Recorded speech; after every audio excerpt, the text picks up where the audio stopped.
अब आती है एक्यूरेसी। एक्यूरेसी का मतलब क्या होता है? शुद्धता, सटीकता किसी भी चीज की। तो शुद्धता और सटीकता का क्या मतलब होता है? Accuracy in research is a research characteristic that provide a way to know how close are the sample parameter to the population characteristics. उसमें हमने क्या किया वैलिडिटी में कि the purpose for which we have started our research it goes still and the same or not, right? But accuracy में क्या है कि जो सैंपल है, मैंने जैसे सपोज करो कि मुझे 10th क्लास के किसी बच्चों का चेक करना है, आपका वेट एंड हाइट का क्या, या हार्मोनल चेंजेस चेक करने। अब 10th क्लास में जो बच्चा होता है उसकी लगभग एज कितनी होगी? 16 से 17, 16 से 17 मान सकते हैं, ठीक है, क्योंकि ये आपकी टीन एज वाली ये होती है, तो इसमें आपके हार्मोनल चेंजेस बॉडी में बहुत ज्यादा होते हैं। मुझे ये चेक करना है। अब मुझे इसमें से 50 बच्चे चाहिए, ठीक है।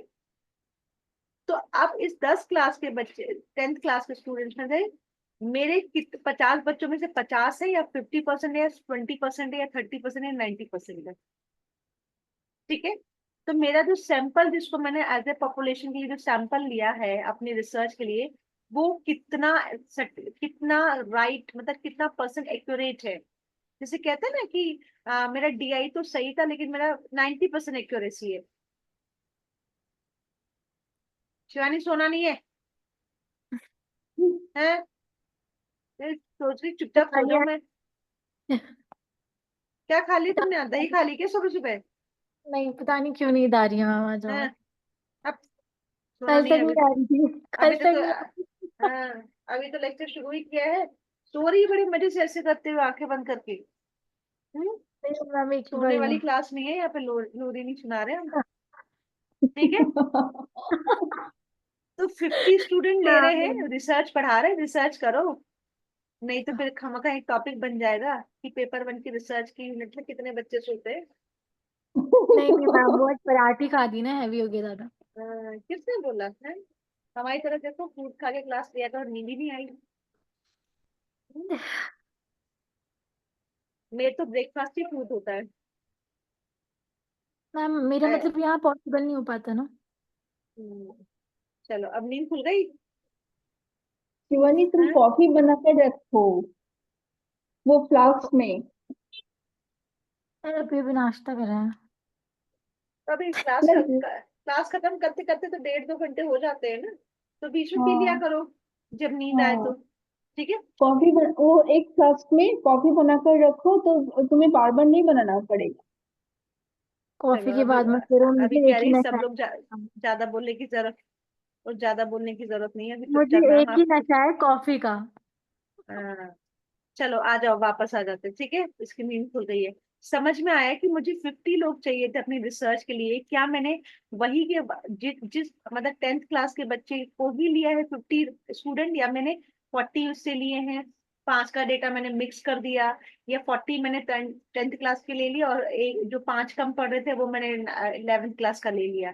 तो मेरा डेटा कितना एक्यूरेट है वो आपका एक्यूरेसी बताता है, ठीक है। कि that provides a way to know how close are the sample parameter to the population characteristic. आप कोई भी रिसर्च करोगे, आप एक पॉपुलेशन लोगे ही लोगे, एक सैंपल, बहुत सारी पॉपुलेशन में से एक सैंपल आपको उठाना ही उठाना पड़ेगा। आप सब पे रिसर्च नहीं कर सकते। कोरोना की मेडिसिन की रिसर्च हुई, पूरी पॉपुलेशन पे नहीं हुई, एक सैंपल पे हुआ, ठीक है। उसके बाद धीरे धीरे वो मेडिसिन जो है वो जनरलाइजेशन में आ गई। तो उसके लिए क्या था कि जो डेटा, अगर सपोज करो कि हम ये कहते हैं कि जो यंग एज है, मतलब आपकी टीन एज यानी 20 से 30 एज के जो यंगस्टर्स होते हैं, उनका एक इम्यूनिटी एक लेवल तक का डेवलप हो चुका होता है, ठीक है, क्योंकि बचपन से हम अच्छा खाते हैं तो डेवलप हो चुका था। तो हमने क्या किया, कोरोना की मेडिसिन के लिए हमें कितने लोग चाहिए थे? 50 या 100 लोग चाहिए थे एक एग्जाम्पल। और वो भी किस एज के ग्रुप में चाहिए थे? 20 से 30 एज के ग्रुप में। तो अब इस 100 में से मैंने 90 बच्चे सेम ग्रुप में से उठाए हैं, हो सकता है 10 मैंने 35 वाली एज ग्रुप में से उठा लिया हो। तो मेरा डेटा कितना एक्यूरेट है? 90% एक्यूरेट है, ठीक है। कि मैंने डेटा, मेरी जो डेटा लिया था मैंने सैम्पलिंग के लिए, वो कितना एक्यूरेट है। समझ आ गया? मैम एक बार रिपीट कर दीजिए लाइन, बस एक बार में। देखो, सपोज कर, अब तुम सोना बंद करो, रिपीट करा रहे हो एक्यूरेसी में बार बार, है? सोना बंद करो। अच्छा ठीक है, एक्यूरेसी ना, अच्छा। हाँ, कर देती हूँ रिपीट, रुको। मैम मैंने आज पता नहीं क्या हो रहा है। तो चाय बना के लेके आओ जाओ, या कॉफी बना के पी के आओ। नहीं मैम बस ठीक है मैम। ठीक है। तो हम्म इसमें क्या है कि जैसे सपोज करो कि आपको, एक होता है ना, एक एक ऐसा एग्जांपल समझाती, समझ में आएगा। हम जब कंजक बैठाते, हमें 9 हम्म कंजक और 9 लड़कियां और एक लड़का चाहिए होता है कंजक में। हम्म ठीक है। अब मान लो आप ऐसी जगह पे रह रहे हो जहाँ पे आपको उस वाले कंजक के टाइम पे आपको 8 कंजक मिली, तो और एक लड़का मिल गया, लेकिन आपने क्या किया, मतलब एक एग्जाम्पल हम मैं बता रही हूँ समझाने के लिए। अब मुझे 9 कंजक करनी थी, तो मैंने क्या किया, उस एक कंजक जो नहीं मिली थी उसी जगह पे मैंने एक लड़के को बैठा दिया, बॉय को बैठा दिया। तो मेरा जो डेटा था उस पर्टिकुलर चीज का, डोनेशन करने का या किसी को खिलाने का, वो 80% था। ठीक है, समझ गए। 100 लोग हम्म चाहिए थे सेम ग्रुप के, 100 लोग नहीं मिल पाए, मैंने 95 मिले, तो मेरा डेटा कितना एक्यूरेट है, 95%। हम्म ठीक है।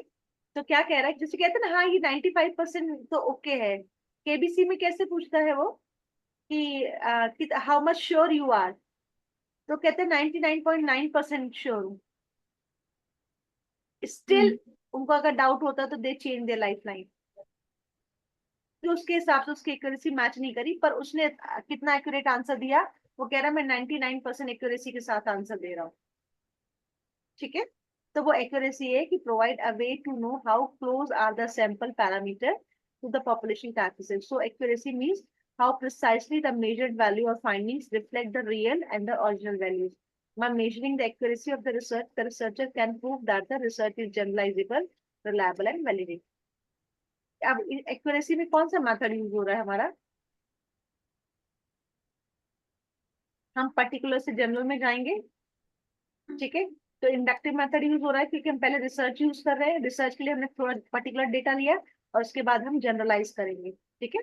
अगर मेरा डेटा 99% एक्यूरेट है, तो मैं कह सकती हूँ कि च्यवनप्राश जो है is good for the health to increase the immunity level. अगर 1% लोगों को सूट नहीं करा, इट मीन्स उनका बॉडी हार्मोनल चेंजेस डिफरेंस है। कहते हैं यार मुझे तो सूट कर गया, आपको नहीं कर गया, तो यहाँ पे क्या एक्यूरेसी क्या बता रही है कि रिसर्च आपकी जनरलाइजेबल है, रिलायबल है और वैलिड है। ठीक है। देन आता है क्रेडिटेबिलिटी। क्रेडिटेबिलिटी मैंने और क्या बताया था कि कौन सी वैलिडिटी जो है क्रेडिटेबिलिटी कहलाती है, कौन सी वैलिडिटी, इंटरनल वैलिडिटी क्या कहलाती है, क्रेडिटेबिलिटी विश्वसनीयता। ठीक है, विश्वसनीयता का क्या मतलब हो गया, मैम किसी चीज पे भरोसे के लिए मतलब वो सही है। ठीक है। इसमें सबसे पहले हम क्या करते हैं कि हम डेटा जो लेते हैं वो उसको दो टाइप में डिवाइड करते हैं, एक प्राइमरी डेटा होता है, एक सेकेंडरी डेटा होता है। प्राइमरी डेटा क्या होता है, जिसको हम खुद कलेक्ट करते हैं। जैसे सपोज करो कि मुझे किसी का आईक्यू लेवल चेक करना है, तो मैंने क्या किया, हर बच्चे के लिए एक क्वेश्चनरी बनाई और उसके बेस पे जो उसके मार्क्स है उसके आईक्यू लेवल चेक किया। That is the primary data, और उसमें हम कहते हैं कि हाँ मेरे डेटा की क्रेडिटेबिलिटी विश्वसनीयता पक्की है क्योंकि मैंने खुद डेटा कलेक्ट किया है। ठीक है। बट वहीं अगर क्या होता है सेकेंडरी डेटा में, क्या किया आपने, क्या किया जो बच्चों के मार्कशीट्स हैं उनके बेसिस पे यू कैन जज, एंड आपने उसके बेसिस पे उसके आईक्यू लेवल का टेस्ट करके मार्क्स दे दिया, तो उसकी क्रेडिटेबिलिटी थोड़ी कम होगी as compare to the primary data. ठीक है। तो क्या it is the utilization of the best wellspring of data and the best technique in the explanation. Credibility refers to the extent to which a research account is believable and appropriate, with the reference of the level of agreement between participant and the research. Hence, it has to be a trade-off between the primary data and the secondary data. हम कहते हैं नहीं ऐसा हो ही नहीं सकता, मैंने खुद चेक किया है। तो when you're doing something by your own, by collecting the data by your own, तो उसकी क्रेडिटेबिलिटी बढ़ गई, यानी उसकी क्या हो गई, उसकी इंटरनल वैलिडिटी बढ़ गई। ठीक है।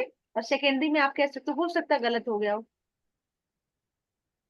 हम्म, होता है ना, हो सकता है गलत हो, लास्ट में जब आपको पता चल जाता है कि जो सामने वाले ने जो है वो उसको प्रॉपर तरीके से चेक किया, तो कहते हैं हो सकता है गलत हो गया हो, तो वो आपकी सेकेंडरी डेटा हो गई। अब या मैम इम्पीरिकल, ओवर टाइम भी हो सकता है ना, कि मान लीजिए सेकेंडरी है तो क्या पता उस टाइम तक डेटा चेंज हो गया हो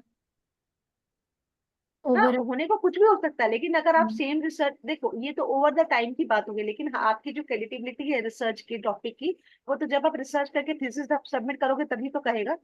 अगर आप देखो, अगर मान लो आपने थीसिस सबमिट करी और आपने कुछ चीज में डेटा सेकेंडरी डेटा उठाया था, तो आप वहां पे 100% नहीं दे पाओगे कि सर मैं गया था या मैं गई थी, मैंने खुद वहां से डेटा उठाया था, because you have collected the data from some other source.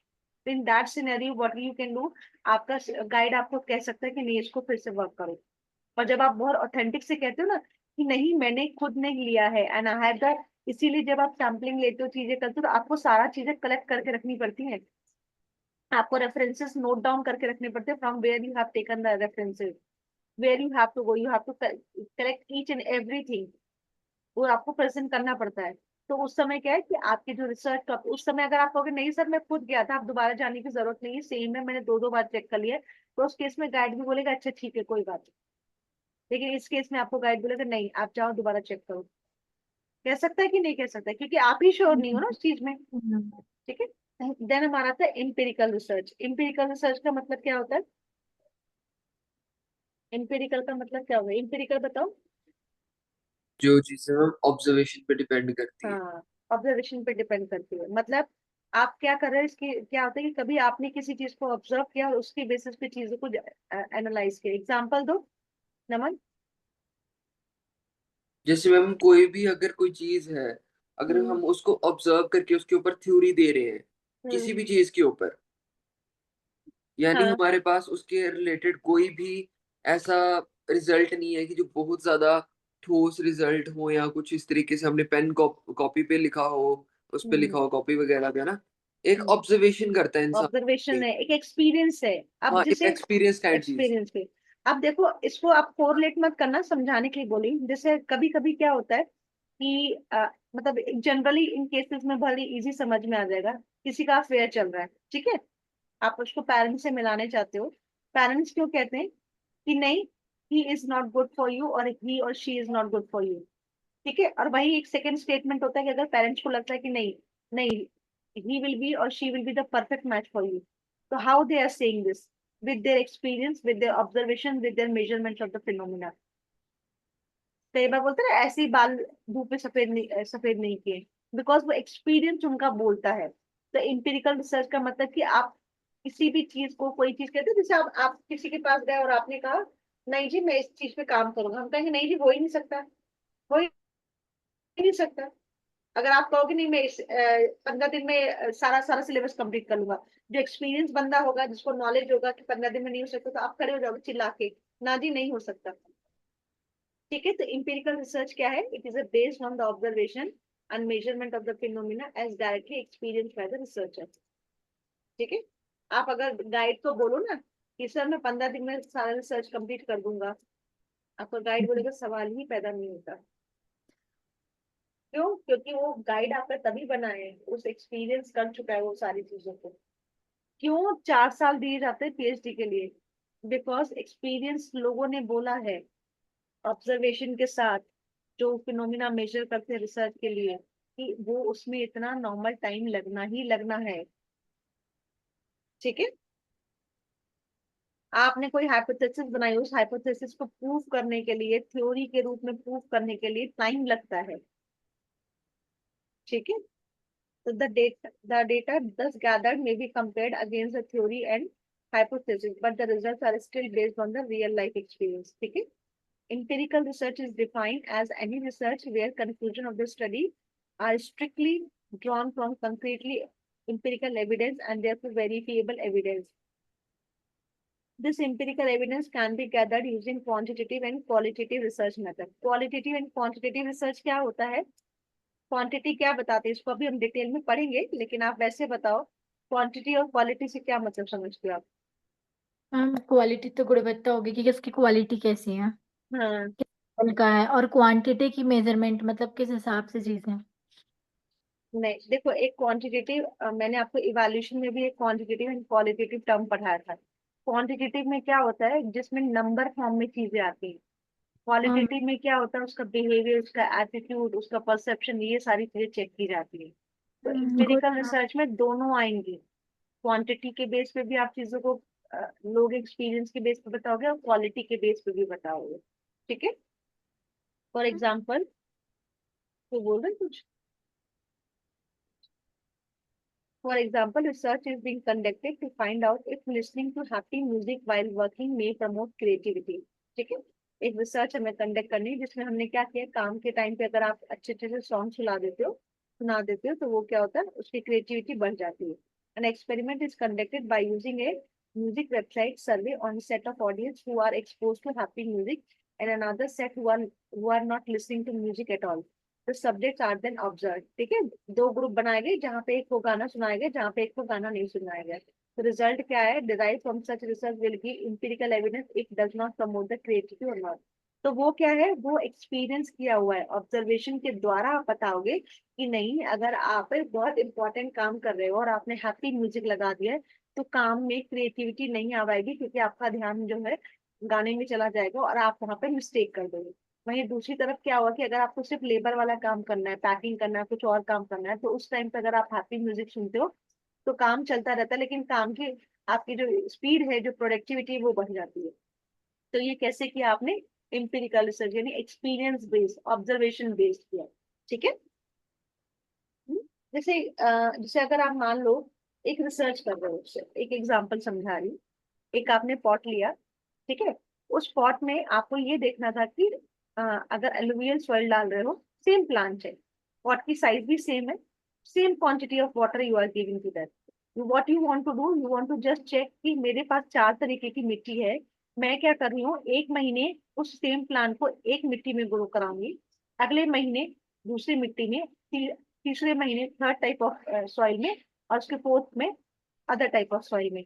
तो क्या हुआ, आपने यहाँ पे एक्स्ट्रेनेशियस फैक्टर नहीं डालने, यानी पानी का कंटेंट नहीं बढ़ाना, खाद नहीं डालनी है, ठीक है, गमले की साइज नहीं बढ़ानी है, आपको क्या करना है, एवरीथिंग शुड, और आपको प्लांट भी नहीं चेंज करना है, everything should be same, but what you are doing, you are just observing the quantity and the quality of the soil in which that particular plant is growing well, और उसमें उसकी growth अच्छी होगी। तो ये क्या करोगे, आप हर महीने ऑब्जर्व करोगे, और ऑब्जर्व कैसे करोगे, आप उसकी ग्रोथ देखोगे। ठीक है, जैसे मैंने ऑब्जर्व किया है कि मेरे घर में तुलसी कभी लगती ही नहीं है, पता नहीं क्या रीजन, आई डोंट नो।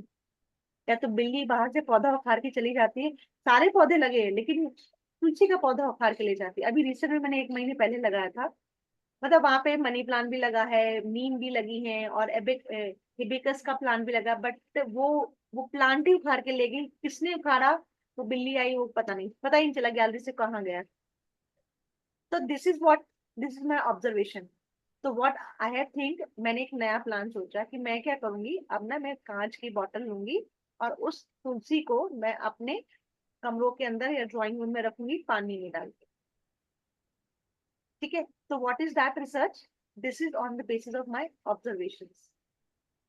वैसे तो तुलसी बाहर अच्छी ग्रो करती है, मेरे मम्मी के घर में तुलसी बहुत ग्रो करती है, वहां लगाने की जरूरत नहीं है, पर हमारे मेरे ससुराल में नहीं करती, पता नहीं क्यों, I don't know the reason, but मेरा ऑब्जर्वेशन था, तो I have find some other वे।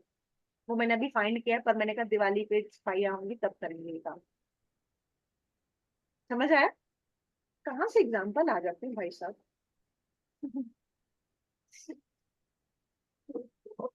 समझ आ गया ना।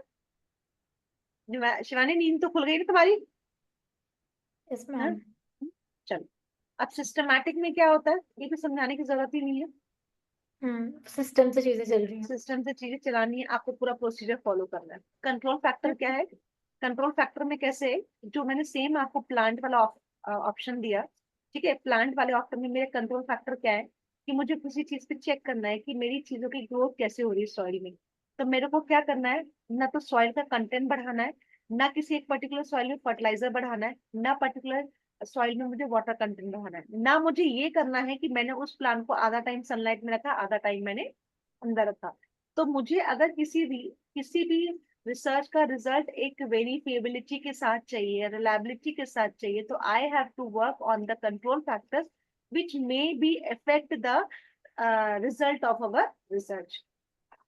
सपोज करो कि ब्लैक सॉइल में मैंने वो पौधा लगा दिया और मुझे पता है कि ब्लैक सॉइल जो है उस पौधे के लिए फर्टिलाइजर नहीं रहेगी, तो मैंने क्या किया, फर्टिलाइजर डाल दिया उसमें।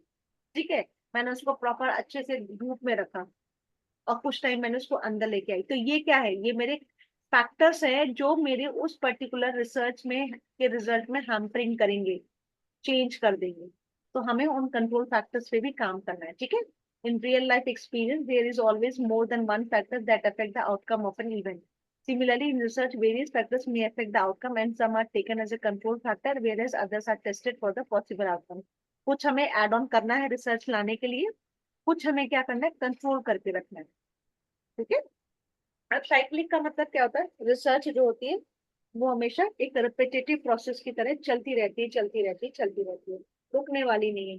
एक रिसर्च खत्म हुई तो अपने आप में एक वाई का आंसर, वाई का क्वेश्चन मार्क लगा के आती है, ठीक है। तो ये एक साइक्लिक प्रोसेस है। लॉजिकल क्या है, लॉजिकल का मतलब कि आप किस रिसर्च में कोई भी चीज अपने मन से नहीं डाल सकते हो, आपको प्रॉपर कंटेंट, प्रॉपर डेटा का सारा रिकॉर्ड रखना पड़ेगा।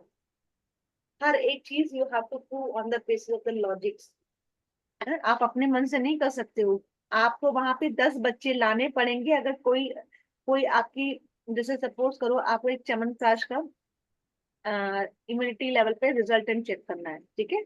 वहां पे आपको 10 बच्चे लाने पड़ेंगे, उनकी फोटोज खींचनी पड़ेगी, उसका डेटा रखना पड़ेगा। Yes, in reality I have checked the immunity. I have given the Chyawanprash to these 10 students and it will help to increase their immunity level. ठीक है, तो वो आपको लॉजिकली सब कुछ वहां पे प्रूफ करना पड़ेगा। एंड रेप्लीकेबल का मतलब क्या होता है, रेप्लीकेबल का मतलब मैम मैम हाँ, एक रिपल होता है एक आपका वो, हाँ वो जो होता है। क्या क्या मतलब रिपल करते हैं, जैसे रिपल करते हैं। मैग्नेट होता है ना मैम, रिपल करता है, हाँ अट्रैक्ट करता है, हाँ, वही।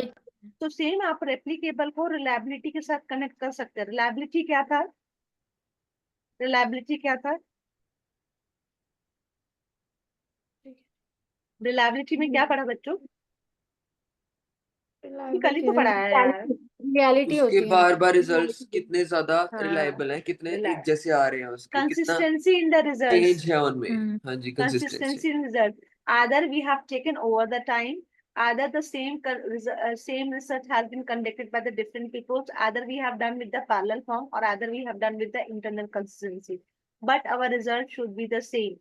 और reliability में एक सबसे बड़ा point ये था कि हमारा sample same था, data same था।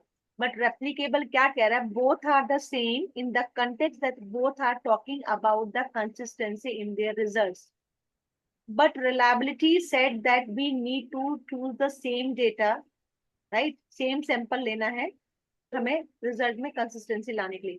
बट रेप्लिकेबल कह रहा है कि हमें रिजल्ट में सेम चाहिए, लेकिन हम डेटा को चेंज कर सकते हैं with a new data, with a new computation method. Reliability में मेरा कंप्यूटेशन मेथड भी सेम था, सैंपल भी सेम था, लेकिन बस हमने उसको 4 टाइप में डिवाइड किया कि डिफरेंट टाइम पे टेस्ट किया, डिफरेंट लोगों ने टेस्ट किया, पैरेलल फॉर्म के थ्रू टेस्ट किया, इंटरनल कंसिस्टेंसी के तरीके से टेस्ट किया, मेरा रिजल्ट में कंसिस्टेंसी आई। लेकिन रेप्लिकेबल क्या कह रहा है कि रिजल्ट में कंसिस्टेंसी है, चाहे मैं नया डेटा लूं, चाहे मेरा कंप्यूटेशन मेथड चेंज हो। Only this difference is between the replicable and the reliability. तो मैं ये कह सकती हूँ कि one way to remember that is reliability requires replicability. अब इसका क्या मतलब होगा मुझे ये बताओ। Reliability requires replicability मतलब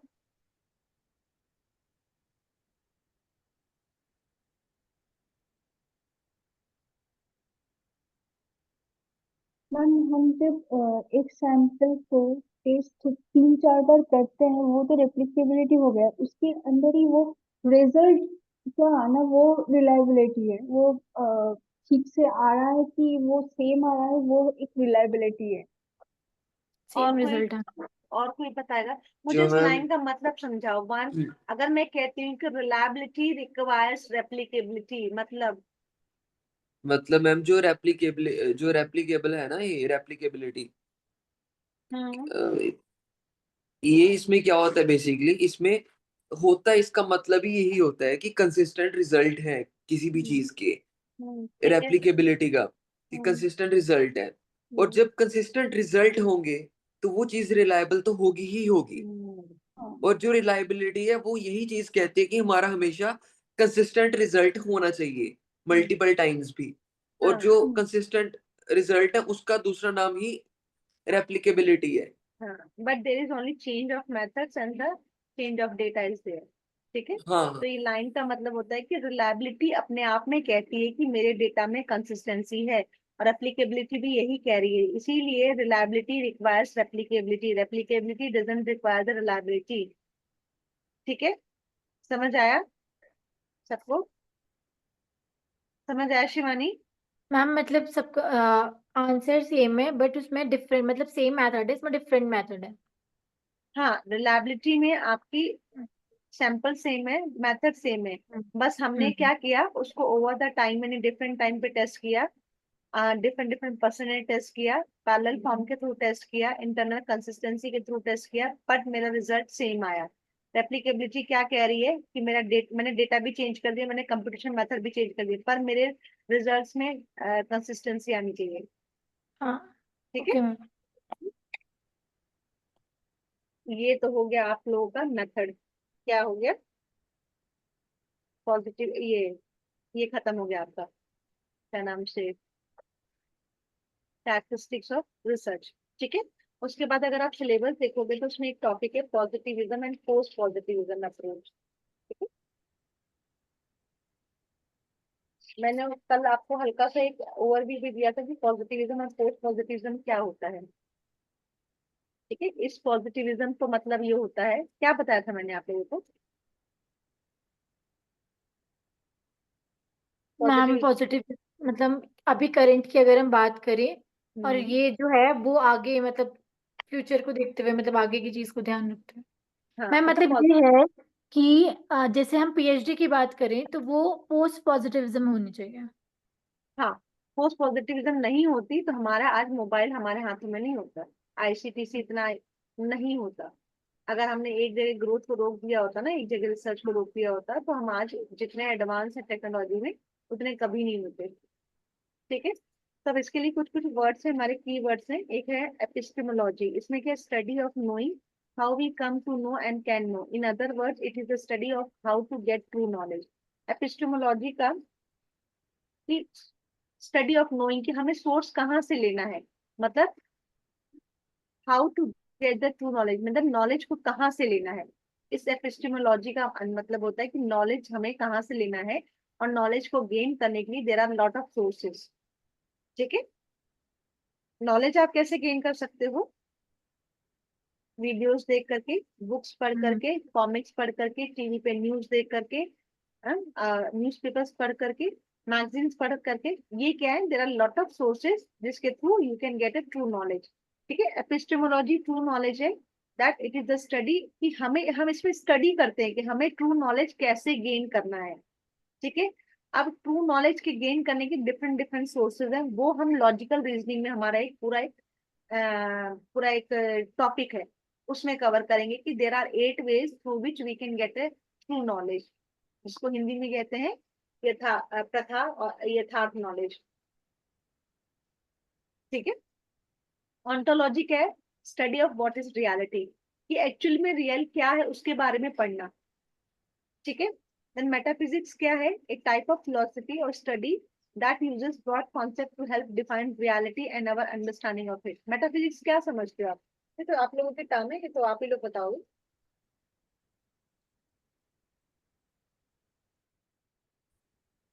मैम मेटाफिजिक्स मतलब तो वही होती है ब्रॉड ना, कॉन्सेप्ट। ब्रह्मांड वाली। हाँ, ब्रह्मांड, हाँ, इसमें हम ऐसी चीजों को देखते हैं जो कि मतलब हमें पता नहीं होता, मतलब पता होता है काइंड ऑफ, हम्म, लेकिन और थोड़ी सी, अंडरस्टैंडिंग बढ़ाने के लिए। वो हाँ, मेरे को वर्ड नहीं याद आ रहा उसको, क्या बोल सकते हैं, पर्टिकुलर वर्ड होता है एक उसके लिए। तत्व ज्ञान। नहीं नहीं, मतलब किसी चीज की एग्जिस्टेंस के रिलेटेड हम उस चीज की स्टडी करते हैं। मतलब मेटाफिजिक्स में ऐसा होता है कि एक ऐसी फिलोसफी है जिसमें हम हाइपोथेसिस, क्या करते हैं। हाँ, मैम हाइपोथेसिस। हाइपोथेसिस नहीं, हाइपोथेसिस तो परिकल्पना हो गई, जो एग्जिस्टेंस नहीं है उसके बारे में हम परिकल्पना करते हैं और उसके बारे में हम आगे रिसर्च करते हैं। मेटाफिजिक्स का मतलब ये होता है कि ऐसी फिलोसफी है, एक फिलोसफी के हिंदी में क्या बोलेंगे, क्या बोलते हैं हिंदी में? मैम वो मतलब कि क्या टर्म जानना। बोलते हैं? नहीं नहीं, फिलोसफी एक टर्म है, मैम भारतीय दर्शन, फिलोसफर। हाँ। मैम भारतीय दर्शन। दर्शन, दर्शन दर्शन कह सकते हैं, है ना? कहते हैं ना कि भारतीय, मतलब किसी चीज में डेवलपमेंट आइडियाज करना दर्शन, फिलोसफर। हाँ, दर्शन शास्त्र। दर्शन शास्त्र। तो जो दर्शन शास्त्र है ना, वो हमारा एक लॉजिकल यूनिट, लॉजिकल रीजनिंग में पूरा टॉपिक है। तो मेटाफिजिक्स में क्या होता है कि एक ऐसा दर्शन शास्त्र है जिसके बाद जिसमें हम क्या करते हैं, रियलिटी के बारे में जानते हैं, जो हमें रियलिटी को बताता है और उसको हम समझते भी हैं। जैसे जब आप ये पढ़ोगे ना, प्रमाण पढ़ोगे ना, जिसमें आपका प्रत्यक्ष, अनुमान, आगम, आपने नाम नहीं सुने, लेकिन जब आप उसको पढ़ोगे ना तो आपको रियल में समझ में आएगा कि yes, it is the source of getting in knowledge, that these are the sources through which we can get in knowledge. तो दैट इज योर मेटाफिजिक्स। ठीक है। अब पैराडाइम का मतलब क्या होगा? पैराडाइम, पैराडिज्म मतलब बिलीफ के ऊपर डिपेंड करता है। बिलीफ। ठीक है। तो वो यही कह रहा है कि research paradigm is a set of the common beliefs and agreement shared between scientists about how problems should be understood and addressed। कि पैराडाइम क्या है? कि एक सेट बनाया जाता है। जब रिसर्चर्स किसी टॉपिक पे रिसर्च करते हैं ना, तो उनका आपस का एक कॉमन बिलीफ और एग्रीमेंट बनाए जाते हैं कि आप लोगों के एक दूसरे के साथ प्रॉब्लम को शेयर करना है। नासा में ये कौन सा अभी, ये चंद्रयान 2 जब हमने भेजा था, एक अकेले बंदे ने काम किया था। फिर आप लोगों ने वो मूवी देखी, मिशन मंगल? हाँ हाँ हाँ देखिए, देख लिया हम। उसमें देखा हाँ। कैसे टीम काम करती है। भले ही उसमें कुछ ज्यादा एग्जैगरेटेड होगा, लेकिन फिर भी देखो कितनी टीम, मतलब उन्होंने इस बात का भी ध्यान रखा है कि आप उसमें जो कपड़ा लगाओगे वो इस तरीके से होना चाहिए कि जब उसको जरूरत हो, जब वो फैल जाए, एक्सपांशन हो जाए, और जब उसको जरूरत हो तो स्क्वीज होकर के वो आपका जगह बना करके निकल जाए। और उसकी वजह से क्या होगा कि फ्यूल कम होगा, और फ्यूल कम कम लगेगा तो एट द एंड टाइम तक जहां पे हमें उसको पहुंचाना था वहां पे हम पहुंचा देंगे, उसके पहले उसका फ्यूल खत्म नहीं होगा। आप लोगों ने उसकी वर्किंग देखी? तो क्या यस वो मैम मैम। हाँ, कॉन्सेप्ट ये था कि वो हाँ जब जाता है तो उसने बोला कि हमारा फ्यूल वहां तक चले। तो जैसे हाँ हम गैस का इसने एग्जांपल दिया कि गैस आप हाँ बंद रखते हो पर थोड़ी देर तक वो गर्म रहता है, हाँ। फिर हम्म, अगर ठंडा हो तो खोल दो। हम्म। मतलब वही वाला कॉन्सेप्ट है। तो उसमें क्या हुआ? आपको आपको मतलब वो एक बंदे का काम था, टीम वर्क। टीम वर्क था। और टीम कौन थी? सारे साइंटिस्ट थे। सब हम्म मीटिंग करते थे, कितने कितने टाइम हम्म, तो लोग घर नहीं जाते थे हम्म, चीजें चेक करने के लिए। तो पैराडाइम यही कह रहा है कि एक रिसर्च पैराडाइम में क्या होता है, कुछ कॉमन बिलीव्स और एग्रीमेंट्स बनाए जाते हैं जो साइंटिस्ट आपस में शेयर करते हैं, जो जिस भी टॉपिक पे रिसर्च करते हैं उसको अंडरस्टैंड करने के लिए। ठीक है, समझ आए? Then interpretative paradigm. Interpretative paradigm क्या है? आप लोग खुद ही समझाओ मुझे इसका मतलब, तुम सब बच्चे समझदार हो। इंटरप्रिटेटिव क्या कह रहा है? पैराडाइम का मतलब तो मैंने समझा दिया कि कुछ बिलीव्स और एग्रीमेंट्स। इंटरप्रिटेटिव का क्या मतलब होता है? मैम कुछ इंटरप्रिटेशन करना, ये हाँ। हम्म होगा। मतलब कुछ टेस्ट मैंने करा, टेस्ट हम्म। के बाद मैंने सब कुछ रिजल्ट मैंने लिखा, वो अपने बिलीफ के ऊपर डिपेंड करके फिर मैं उस रिजल्ट को मैंने इंटरप्रिटेशन करा। हम्म। ठीक है, वही। इंटरप्रिटेशन। तो interpretative paradigm is concern with understanding the world as it is from the subjective experience of the individual. Interpretative paradigm में क्या होता है कि कुछ कॉमन बिलीफ्स वगैरह जो भी चीजें होती हैं, हम चीजों को अपने तरीके से समझते हैं, इंटरप्रिटेशन हम्म करते हैं। ठीक है। तो they use meaning versus measurement oriented methodology such as interviewing or participant observation that rely on a subjective relationship between the researcher and the subject। कि आप किस चीज को कैसे समझते हो, that is your interpretative paradigm. समझे? कोई कंफ्यूजन इसमें बच्चों? चलो, अब ये पॉजिटिविस्ट पैराडाइम और इंटरप्रिटेटिव पैराडाइम में डिफरेंस है। क्या है पॉजिटिविस्ट पैराडाइम? सॉरी, ये अगर आप लोग लिखना चाहो तो उस तरीके से लिख भी सकते हो वैसे तो, पर ये ठीक है, आपको ऑलरेडी क्लियर करके दिया है। Positivist believe society shapes the individual and use quantitative method. Interpretative believe individual shape society and use quality method. तो जैसे मैंने आपको बताया कि जो इंटरप्रिटेटिव क्या होता है, वो चीजों को अपने तरीके से इंटरप्रिटेट करता है। तो वो क्या बिलीव करता है कि जो एक इंडिविजुअल है, एक सिंगल बंदा है, वो सोसाइटी को फ्रेम कर रहा है, और इसलिए वो क्या कह रहा है कि मैं क्वालिटी मेथड यूज करेगा। वहीं जो पॉजिटिविस्ट होता है वो क्या करता है कि सोसाइटी एक इंडिविजुअल को बनाती है, यानी वो क्वांटिटी में से वो इंडिविजुअल को बनाती है। ठीक है, तो इसलिए क्वांटिटेटिव मेथड का यूज हो रहा है। पॉजिटिविस्ट पैरासाइन क्या कर रहा है, इंपीरिकल, ऑब्जेक्टिव और एक्सप्लेनेटरी, ये हम अलग अलग भी पढ़ेंगे। इंपीरिकल का मतलब क्या होता है, हर एक चीज एक्सपीरियंस बेस्ड, ठीक है। ऑब्जेक्टिविस्ट, ये ऑब्जेक्टिव उद्देश्य वाला नहीं है, ये ऑब्जेक्टिव है, it should be free from the biasness and whatever you are doing you have to explain, explanatory होनी चाहिए सारी की सारी चीजें, ठीक है। और इंटरप्रिटेटिव क्या कह रहा है, ह्यूमनिस्ट, सब्जेक्टिविज्म और अंडरस्टैंडिंग। क्यों, क्योंकि इंटरप्रिटेटिव पैराडाइम में क्या कहा रहा है कि वो इंडिविजुअल पर्सन कहता है कि मैं सोसाइटी को शेप कर रहा हूँ, मतलब हम हैं इसीलिए सोसाइटी बन रही है। वो कह रहा है सोसाइटी की वजह से एक इंडिविजुअल का बिहेवियर चेंज होता है। अगर एक सोसाइटी में किसी को कोई इग्नोर करता है तो वो बंदा किसी से कोऑर्डिनेट करने में अनकंफर्टेबल फील करता है, लेकिन वही इंटरप्रिटेटिव क्या कह रहा है कि नहीं जी, इंडिविजुअल सोसाइटी को बना रहा है। तो वो किसको फोकस दे रहा है, ह्यूमैनिज्म को, यानी ह्यूमनिस्ट को इंपॉर्टेंस दे रहा है। जब वो एक इंडिविजुअल के बारे में बात कर रहा है तो वो सब्जेक्टिव के बारे में बात कर रहा है, वो अपने लिए अंडरस्टैंडिंग कर रहा है। तो इसमें ज्यादा कुछ ऐसे याद करने की जरूरत नहीं है, बस सिंपल समझना कि इंटरप्रिटेटिव जो कह रहा है वो क्वांटिटेटिव मेथड को यूज कर रहा है, और पॉजिटिव पैराडाइम जो है वो इंटरप्रिटेटिव जो है वो क्वालिटी को कर रहा है, और पॉजिटिविस्ट जो है वो क्वांटिटेटिव मेथड को कर रहा है। क्वालिटी एंड क्वांटिटेटिव एक अभी हमारे इसमें अपने आप में ही एक टॉपिक है, उसको भी हम अभी पूरा अच्छे से कवर करेंगे, ठीक है। अब आता है ट्रांसफॉर्मेटिव पैराडाइम। ट्रांसफॉर्मेटिव पैराडाइम का मतलब क्या हो गया, पैराडाइम का मतलब तो समझ में आ गया कि we have some sets of goals which we have to share with between the scientist, right. Transformative का क्या मतलब हुआ, ट्रांसफॉर्मेटिव, ट्रांसफर हाँ, कि whatever the knowledge we have transform that knowledge according to the current scenario. होता है ना, आपके पास बहुत नॉलेज है कि आपको चावल तभी पकाने हैं जब गैस वगैरह में, लेकिन इन केस कभी आपके साथ कोई कंडीशन ऐसी आ जाए, जैसे जब हम एनसीसी में थे, when I used to be in NCC, I think मैं 6 या 7 की बात बता रही हूँ, तो हमें क्या करते थे, दे दे गिव ओनली वन कढ़ाई, एक कढ़ाई देते थे और उसमें से कहते थे मैं खाना बनाओ। ना वो स्पून देते थे, ना वो कुछ गैस देते थे, सिर्फ मसाला दिया और आटा और ये और कढ़ाई, ना यू हैव टू कुक, चलो जी तेल दे दिया। हाँ जी, हमने स्कूलों में करी है। फिर हम हमारे यहाँ जो पेड़ की जो नीचे पत्तियां जो लकड़ियां टूटी हुई गिरी हुई थी, उसको ला करके ईंट से इकट्ठे करके हम उसका चूल्हा बनाए, उस कढ़ाई को हमने उस पे रखा, और पूड़ी वगैरह वो बाकी बाकी इंग्रेडिएंट दिया। अब भाई निकाले कैसे हम, तो हमने क्या किया था, 2 डंडियां पकड़ी थी छोटी छोटी, और उससे पूड़ी को छान के निकाला था। अरे वाह। हाँ? तो ये क्या हुई, we know that we have some utensils उसको निकालने का, but that time it was not available, तो what I did, whatever the knowledge we have according to that, according to situation we have transform that this is your transformative paradigm, got it. तो मतलब कि जरूरी नहीं है कि कोई हमारा बिलीफ वगैरह हो, मतलब हमारी जो नॉलेज होती है उसके बेस के ऊपर हम कोई डिसीजन ले सकते हैं।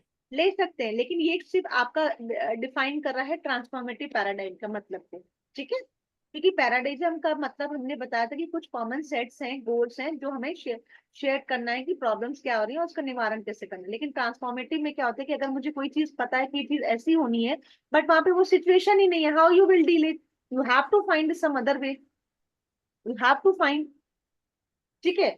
अब वो फाइंड कैसे करोगे, कभी कभी हम सिचुएशन बेस्ड चीजों को कर लेते हैं, होता है कई बार, कई चीजें होती हैं। हम आग लग गई है, हमें हमें हमें सिर्फ यही पता है कि पानी डालने से आग बुझ जाती है, और बहुत बड़े पैमाने लेवल पे है, तो हमें ये पता है कि जब तक फायर ब्रिगेड नहीं आएगा तब तक आग नहीं बुझ पाएगी। लेकिन हम उस कंडीशन में ये तो ट्रांसफॉर्म कर सकते हैं कि जो अंदर जाने गई है, जान है, जो फंसे हुए हैं, उनको किसी तरीके से निकाला जाए।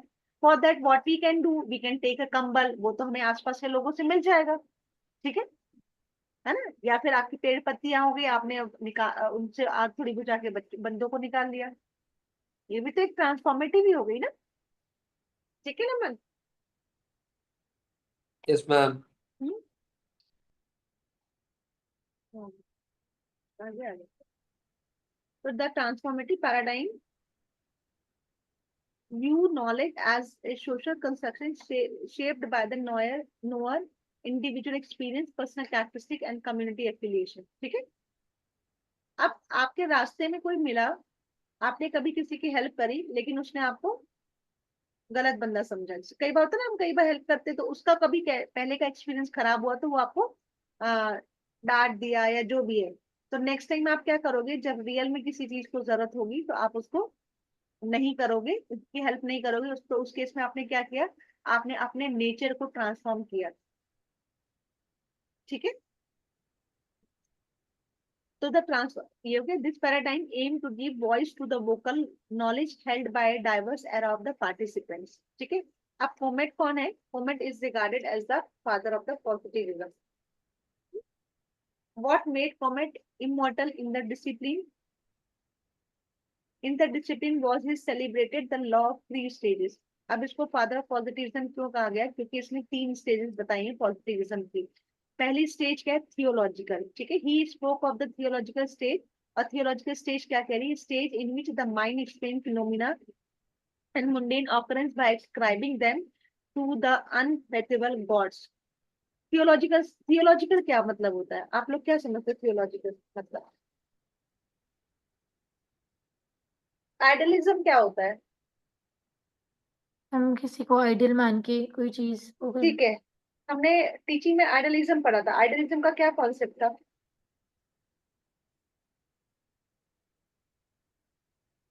आइडलिज्म का क्या कॉन्सेप्ट था?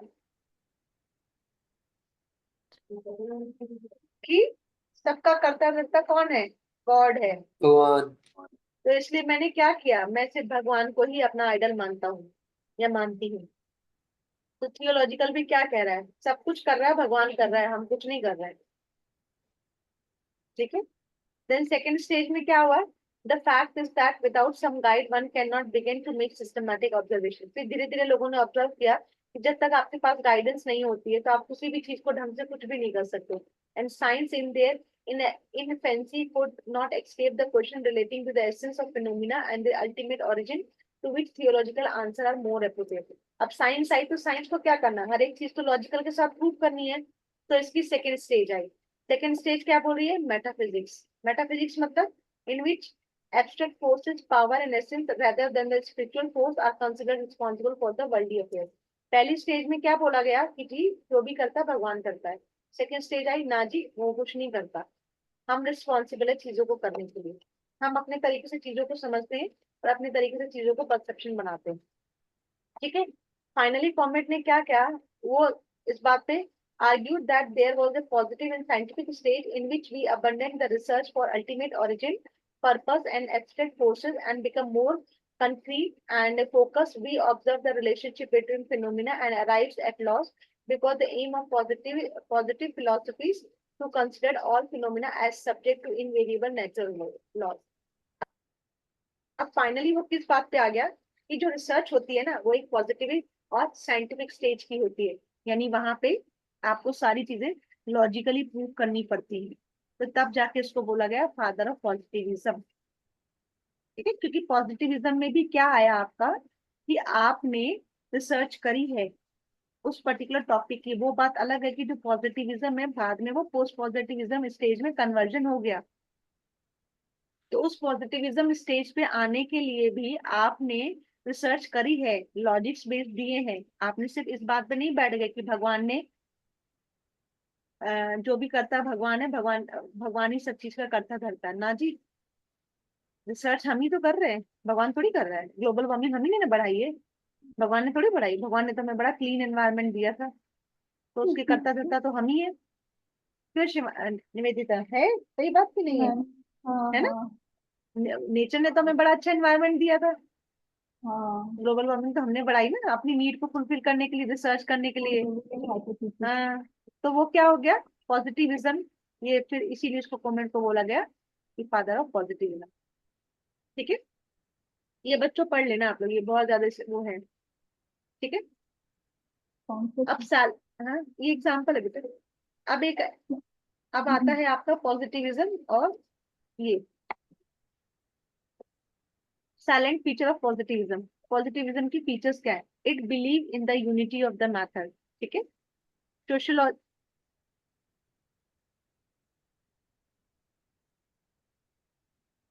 Sociology is not different from the natural science as far as the method of the inquiry is concerned.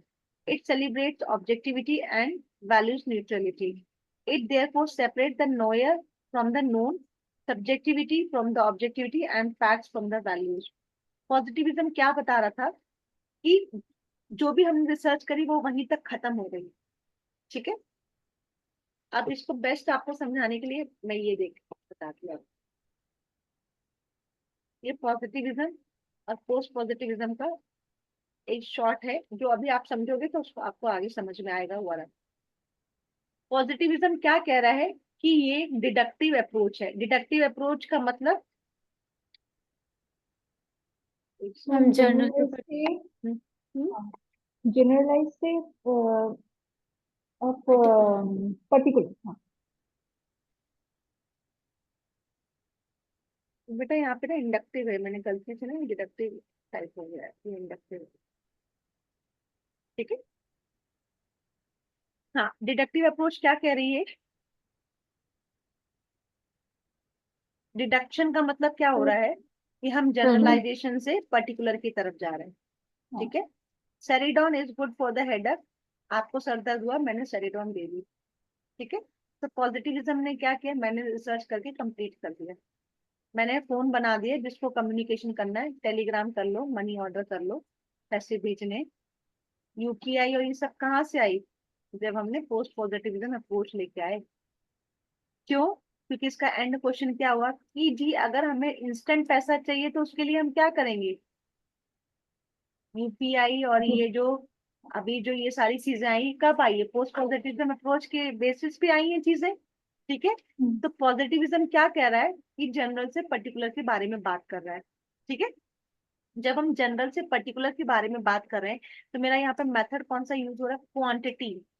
General मतलब मैंने हजारों की क्वांटिटी को ट्रायल देखा है कि सेरिडॉन लेते हैं तो सर दर्द ठीक हो जाता है, तब जाके मैंने शिवानी को या नमन को या मेरे को जब कभी सर दर्द हुआ तो मैंने ले ली दवाई। तो ये क्या कर रही, क्वांटिटी के बारे में बात कर रही है, ठीक है। यहाँ पे क्या हो रहा है, ये क्वालिटी के बारे में बात कर रहा है। क्यों, क्योंकि अब हमने क्या किया, इंडक्टिव अप्रोच क्या कह रही है कि हमने पर्टिकुलर से जनरल की तरफ जा रहे हैं, कि जब पॉजिटिविज्म में हमारी रिसर्च कंप्लीट हो गई तो उसमें जो क्वेश्चन मार्क आया कि हम ऐसी मेडिसिन क्यों ना बनाए कि जो छोटे बच्चों को भी हेडेक हो तो वो ले सके। तो वो मेरा क्वेश्चन क्या आया, उसको रिसर्च करने के लिए मैं क्या करूंगी, एक क्वालिटी अप्रोच लाऊंगी। यानी वो मैं पहले वो जो रिसर्च कर रही हूँ मैं, वो मैंने 100 के 100 1000 लोगों पे नहीं कर पाऊंगी, मैं कुछ लोगों पे डेटा ट्राई करूंगी, तो वहां पे मैं क्वालिटी ले रही हूँ। यानी जब मैं क्वालिटी ले रही हूँ तो मैं सब्जेक्ट की बात कर रही हूँ। जैसे सपोज करो एनवायरमेंटल साइंस आपका एक सब्जेक्ट है, मास्टर्स लेवल तक सबने उसको पढ़ा, सारे टॉपिक्स पढ़े, डेजर्टेशन सबने बनाया, सारी चीजें हो गई, वो पॉजिटिविज्म अप्रोच आई। अब जब आप पीएचडी करने के लिए जाओगे तो किसी एक ही टॉपिक पे तो पीएचडी करोगे ना। शिवानी सोना नहीं है, ये देखो चुपचाप आंखें बंद करके सो रही है ये, जाओ पानी पता पी के नहीं आओ, मैंने बहुत सुन लिया चाहे पानी पी के आओ और आंखें धो के आओ, जाओ। है। चलो मैं दोबारा रिपीट नहीं करूंगी, जाओ। ऐसे बड़ी मजे से सोए जा रही है।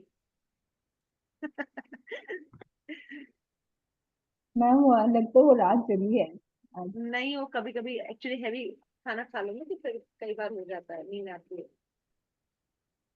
हो जाता है, मेरे साथ भी बहुत होता है। स्पेशली जब मैं कोई रिकॉर्डिंग्स वगैरह किसी चीज को सुनने लगूं या कुछ वैसे ही काम कर लूं। मैं तो बच्चों को पढ़ाते पढ़ाते सो जाती, पता है, अगर दिन में मैं पढ़ाने लग जाऊं उनको तो। मतलब मेरे पापा बोलते मम्मा ये पूरी नहीं हुई है मैंने। है, हो गई मेरी नहीं, नींद पूरी हुई है। पूरी नहीं हुई है, क्यों, जल्दी उठ गए थे आज आप। नहीं नहीं, वो थोड़ा काम था। ये नैनीताल साफ कर रही थी क्या तुम, है काम था तो रात भर सोई नहीं है। नैनीताल का क्या सफाई करनी थी कि कौन आ रहा है वहां पे आज। चलो अब नहीं सोना, ठीक है। हम मैं क्या एग्जांपल समझा रही थी बच्चों आप लोगों को। हाँ, आपकी मास्टर्स मैम लेवल पे, तो जब आप मास्टर्स लेवल पे थे तो जितने भी बच्चे आप लोग, मान लो आपकी क्लास में 100 लोग थे तो 100 के 100 लोगों ने मास्टर एनवायरमेंटल साइंस सब्जेक्ट लिया, सारे के सारा टॉपिक्स पढ़ा, ठीक है। तो वो क्या हो गया, हमारे जनरलाइजेशन की तरफ चला गया, यानी वो पॉजिटिविज्म अप्रोच हो गई। तो वहां पे क्या हुआ, क्योंकि आपको मास्टर्स क्लियर करना था तो वहां पे आपको ज्यादा बुक्स पढ़नी थी, ज्यादा सब्जेक्ट पढ़ने थे। बट जब आपको लगा कि नहीं यार, इस टॉपिक पे ग्लोबल वार्मिंग बहुत बढ़ रही है, जिसकी वजह से हमारी आने वाली जनरेशन के लिए एक सस्टेनेबल एनवायरनमेंट नहीं रह पाएगा, तो मुझे कुछ ऐसे प्रोडक्ट्स की खोज करनी है जो हम क्लोरोफ्लोरोकार्बन या HFC की जगह पे यूज करें, जिसकी वजह से हमारा प्रोडक्शन, मतलब हमारे घर में जो यूटेंसिल्स आ रहे हैं वो भी आते रहे, वो नीड भी फुलफिल होती रहे, प्लस हमारा आपका पॉल्यूशन लेवल भी कम हो। तो आपने क्या किया, आपने एक ही टॉपिक तो उठाया। जब आप किसी एक पर्टिकुलर टॉपिक के लिए पढ़ोगे तो वो क्वालिटी कंटेंट जाएगा कि नहीं जाएगा। अगर आज आप सिर्फ कम्युनिकेशन यूनिट कर रहे हो तो आप कम्युनिकेशन यूनिट की एक एक लाइन पढ़ोगे तो वो क्वालिटी हो गई ना। लेकिन एग्जाम के 5 दिन पहले जब 10 यूनिट रिवाइज कर रहे हो तो वो आपकी क्वांटिटी हो गई। ठीक है, जब वो क्वांटिटी हो गई तो आपका ऑटोमेटिकली वो ऑब्जेक्टिव वे आ गया। लेकिन जब आप किसी चीज की क्वालिटी स्टडी करते हो तो वो एक सब्जेक्टिव बन जाता है। सिर्फ अगर कम्युनिकेशन के बारे में पढ़ोगे तो वो आपका एक सब्जेक्ट बन जाएगा। ग्लोबल वार्मिंग के बारे में पढ़ोगे, वो एक काम करोगे, वो रिसर्च करोगे, वो आपका एक सब्जेक्ट बन गया। आप सस्टेनेबल डेवलपमेंट की किसी एक इंडिकेटर पे काम करोगे, वो आपका पोस्ट पॉजिटिविज्म अप्रोच के अंदर आएगा। ठीक है, तो अब इसमें क्या हुआ, पॉजिटिविज्म में चूंकि क्वांटिटी है, ऑब्जेक्टिव है, तो हमने यहाँ पे साइंटिफिक लगा दिया रीजन। लेकिन यहाँ पे क्या हुआ, हम हर एक चीज की रिजल्ट इंटरप्रिटेशन के साथ कर रहे हैं। क्यों? क्योंकि हम अपने हिसाब से चीजों को इंटरप्रिटेट कर रहे हैं कि अगर मैं ऐसा करूंगा तो ये ऐसा हो जाएगा, तो इतना पॉल्यूशन लेवल कम होगा, अगर ये चीज करूंगा तो इतना हमारा प्राइमरी एजुकेशन बढ़ेगा। तो यहाँ पे आपने क्या किया, इंटरप्रिटेटिव किया, इंटरप्रिटेशन किया कि नहीं किया। ये क्या है, पॉजिटिविज्म ट्रेडिशनल अप्रोच है कि हाँ जी हमने रिसर्च करके खत्म कर दी। लेकिन अभी जो नई नई रिसर्चेस आ रही है वो न्यू फॉर्म की हो रही हैं। ठीक है, ये रियलिटी तक जा रही है, और ये क्रिटिकल रियलिटी तक, बियॉन्ड हमारी एजम्पशन से बियॉन्ड हम काम कर रहे हैं। तो यहाँ पे ये रियलिटी वर्ड भी आ सकता है। ठीक है, कि हमने बस सोच लिया उस समय तक। क्यों पहले के टाइम में इतने इन्वेंशन नहीं थे, क्यों हमारी कंट्री जो थी वो डेवलप्ड नहीं बन पाई। डेवलपिंग बोलते हैं ना, अभी तो अभी डेवलपिंग स्टेज में है ना, है ना, हम्म डेवलपिंग हम स्टेज में। बिकॉज जब कोई चीज अगर होती है तो उसे मतलब ठीक है, हो गया तो ये हाँ, खत्म। खत्म। लेकिन अब मतलब हम क्या मैम कर रहे हैं, मतलब वो हाँ, प्रॉपर जैसे वे से नहीं करता है। हाँ अब हम क्या कर रहे हैं, हम बियॉन्ड जा रहे हैं। हमारा सक्सेस रेट देख रहे हो अब इंटरनेशनली में, हम्म देख रहे हो। क्यों? We started assuming using the post positive example. US हमसे आगे क्यों रहता है, वो इसीलिए आगे क्योंकि वो क्रिटिकल रियलिटी पे जाते हैं। सबसे पहले यूएस ने वहां बनाया था अपना स्पेस सेंटर, स्पेस हम्म, स्टेशन। हमने भी अब बनाने की जा रहे हैं, बना रहे हैं। लेकिन हमारे यहाँ से कितने, इंडिया के कितने नाम जाते हैं, एक कल्पना चावला और एक सुनीता विलियम्स। सुनीता विलियम्स, और कोई मैम वो राकेश शर्मा। राकेश हाँ शर्मा। गिनती के 5, हाँ हाँ, ये यही है, 3-4। गिनती के 5। लेकिन अब हम धीरे धीरे प्रोग्रेस में जा रहे हैं। अब धीरे धीरे क्या है, एक वोकेशनल ट्रेनिंग का सेंटर खुल रहा है जो बच्चों को स्टार्टिंग से एस्ट्रोनॉमिकल स्टेज में लेके जा रहे हैं। ठीक है, एक मिनट बच्चों ना।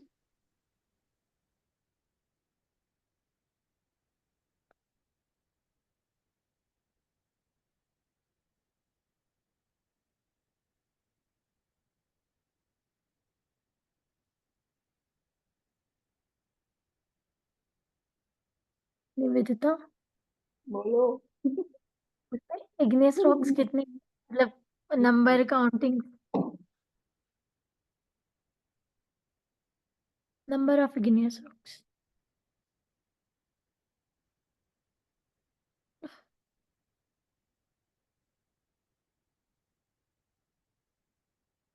आज नमन देव तो बड़े शांत बैठे हैं।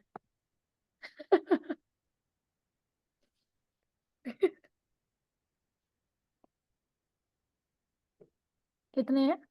20। ओह कितने, 20 हाँ इग्नियस 20 तो रॉक्स है। ना। हाँ 18 से 20 हो ही जाएगा।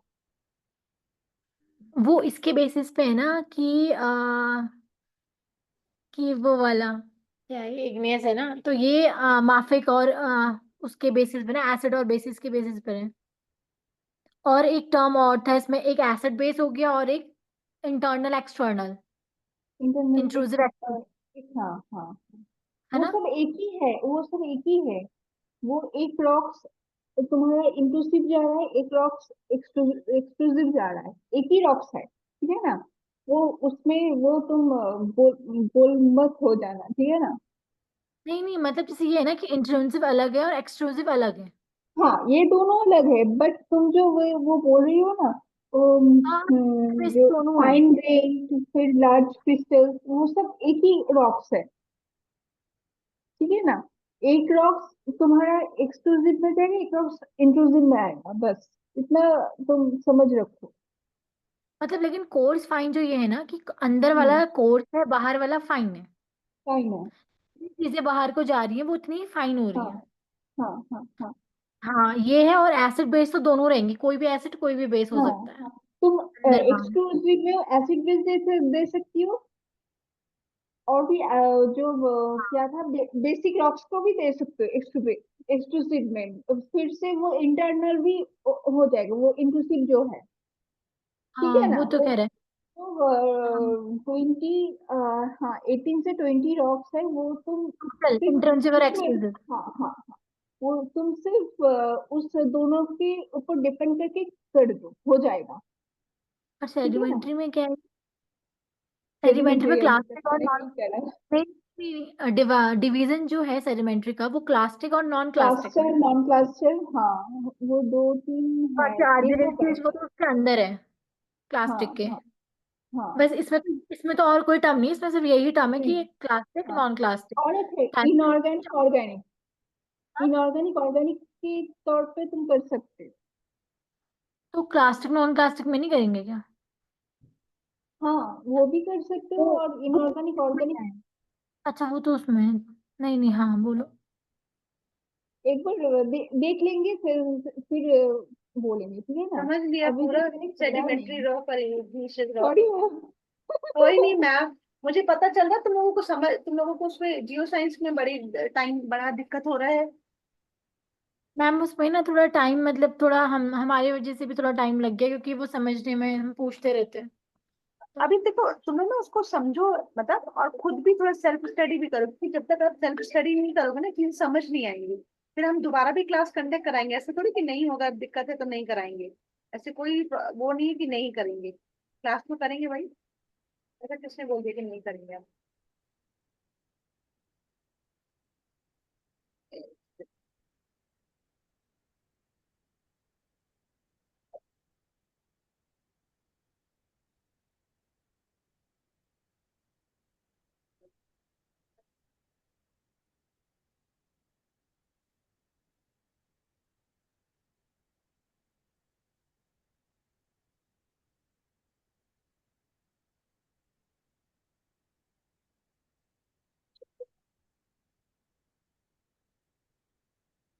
ना मन को नींद आ गई है। नमन को सब समझ में आ गया। सुन रहे हो सारी बातें हैं नमन।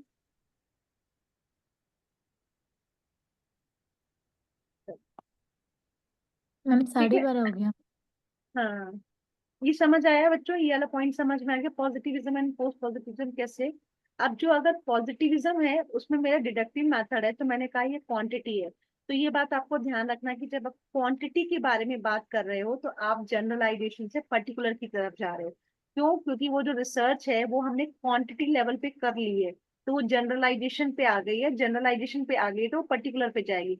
तो हमेशा जब भी हमारी रिसर्च का क्वांटिटेटिव मेथड होगा वहां पे मेरी डिडक्टिव अप्रोच यूज होगी।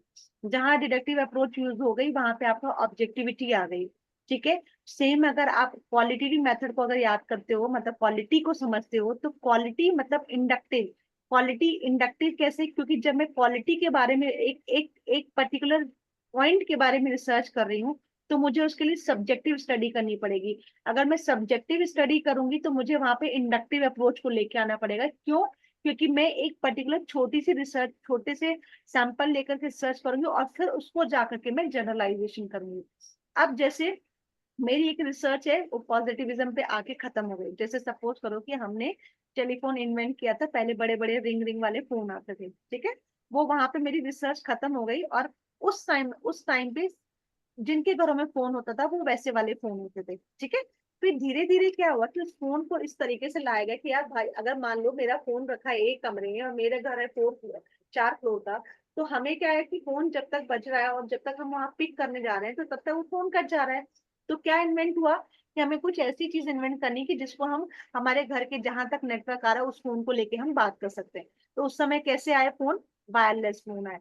तो जब वायरलेस फोन आया तो उस वायरलेस के फोन के लिए जब हमने इन्वेंशन करना स्टार्ट किया तो वहां से हमारी पोस्ट पॉजिटिविज्म अप्रोच स्टार्ट हुई, ठीक है। पोस्ट पॉजिटिविज्म अप्रोच स्टार्ट हुई। लैंडलाइन फोन से लैंडलाइन फोन पॉजिटिविज्म आया। जब हमने इसको बियॉन्ड रियलिटी सोचना शुरू किया तो एक क्वेश्चन मार्क आया कि हमें कोई ऐसी चीज इन्वेंट करनी चाहिए कि अगर हम एक कमरे में बैठे हैं, हमारा घर 4th फ्लोर में, तो हम फोन उठा के वहां पे बात कर सकें, ठीक है। तो ये क्या हुई, वो एक क्वेश्चन मार्क छोड़ के गई और उसके लिए वो पोस्ट पॉजिटिविज्म के लिए एक रिसर्च का टॉपिक छोड़ के गई कि भाई हमें एक ऐसा फोन इन्वेंट करना है जो वायरलेस हो। ठीक है जी, अब चलो ये भी हो गया। अब भाई ऐसी बात आई कि भाई अगर हम घर के लिए वर्किंग है, हम सुबह जाते हैं और रात को आते हैं, हमारे घर में कोई इमरजेंसी कॉल तो कुछ हो तो फोन, लैंडलाइन फोन और वायरलेस फोन तो घर पे ही रहेगा। तो हमें क्यों ना एक ऐसा इन्वेंशन करना चाहिए कि हम जहां जाए फोन हमारे साथ हो।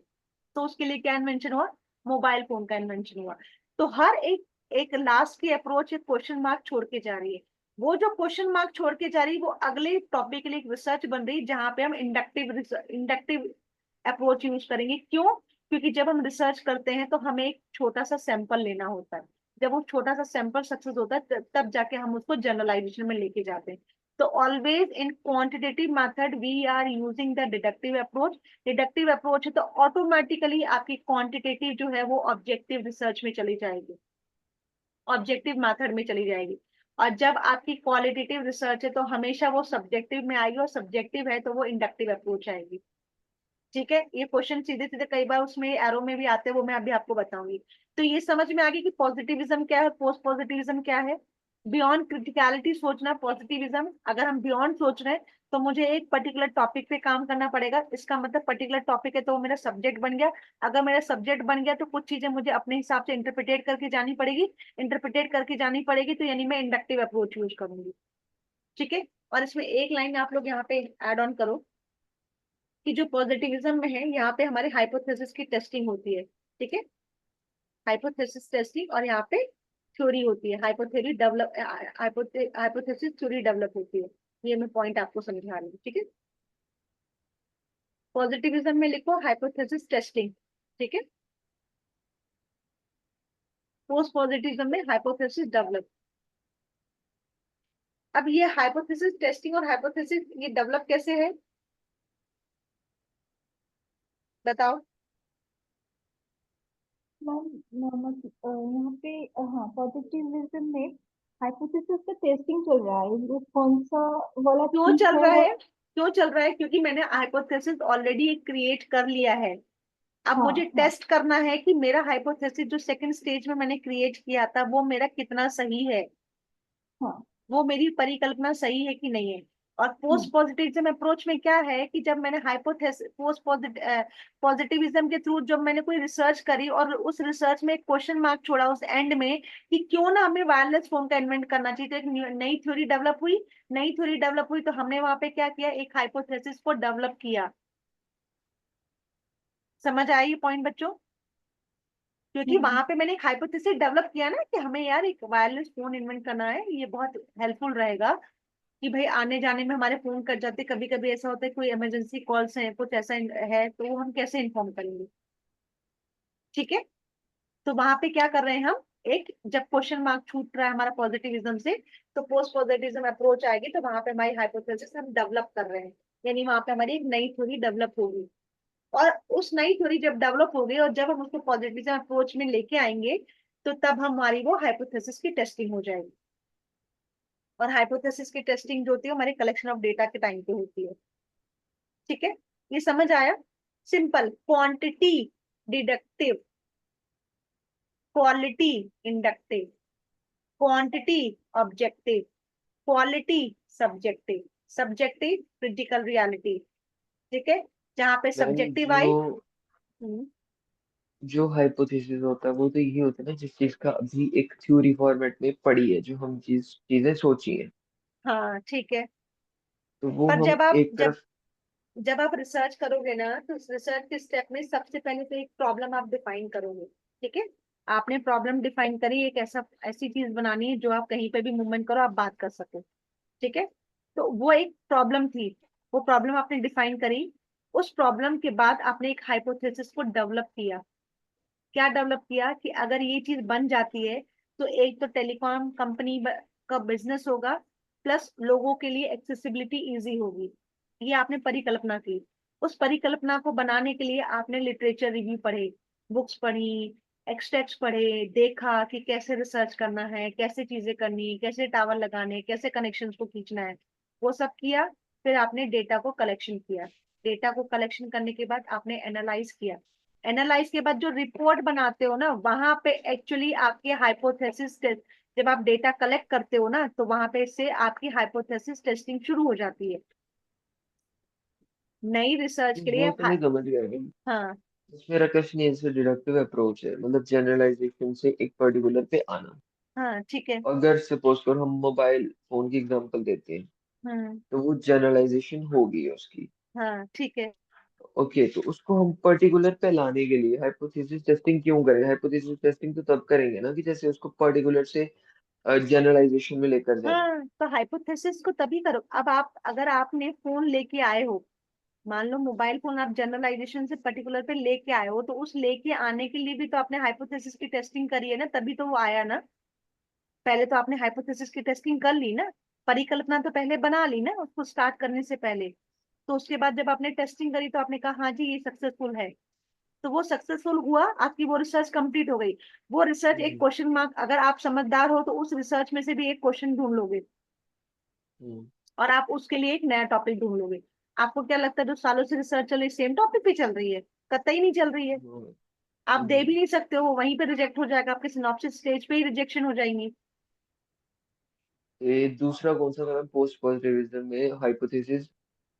कि डेवलप हो रही है। क्यों? क्योंकि आप एक नया टॉपिक लेके आ रहे हो। क्योंकि इसमें क्या कर रहे हैं हम, जो टॉपिक पे काम हो चुका है उसके बियॉन्ड रियलिटी, यानी क्रिटिकल रियलिटी, यानी बियॉन्ड रियलिटी जो है नहीं, उसके बियॉन्ड। जैसे सपोज करो, एक एग्जांपल मैं आपको समझाती हूँ।